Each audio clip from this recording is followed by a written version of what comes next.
In this task, we're going to take a look at raster pyramids. Pyramids are lower resolution versions of a raster dataset that are more suitable for display on a monitor.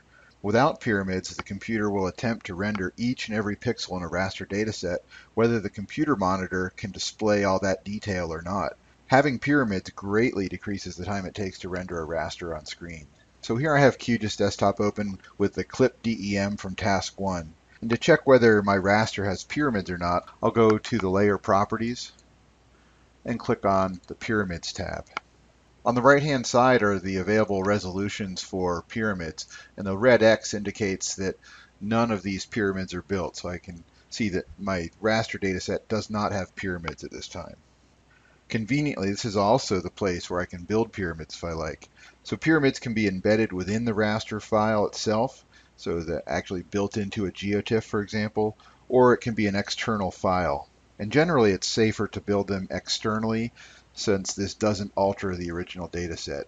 If you want to embed them into the raster file, I recommend saving a copy of that original file before you build pyramids on the copy. So to build pyramids, I'll simply go up here and select the levels that I want. I'll select all the available. Here's my format, whether I want it to be external or internal, and I'll choose external, which is the default. Next, I need to choose the resampling method, and there's a number to choose from. Generally speaking, nearest neighbor is the most suitable technique for discrete rasters, since it doesn't change the values of the cells. Average, Gaussian, and cubic are more suitable for continuous rasters, such as this DEM.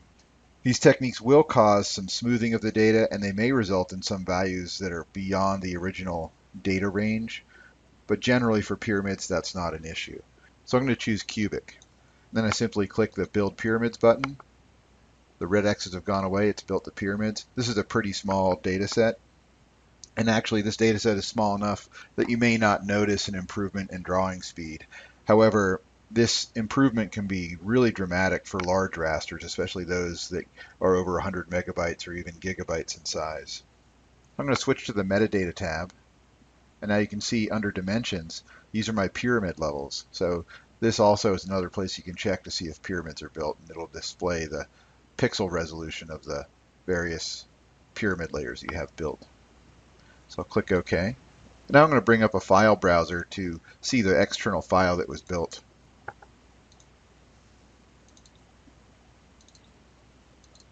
Once I'm in the data folder, I can see this study area dem.tiff.ovr file. And this is the file containing the pyramids. For this step, obviously, if you're on a Windows machine, you can use Windows Explorer. On a Mac, you can use Finder.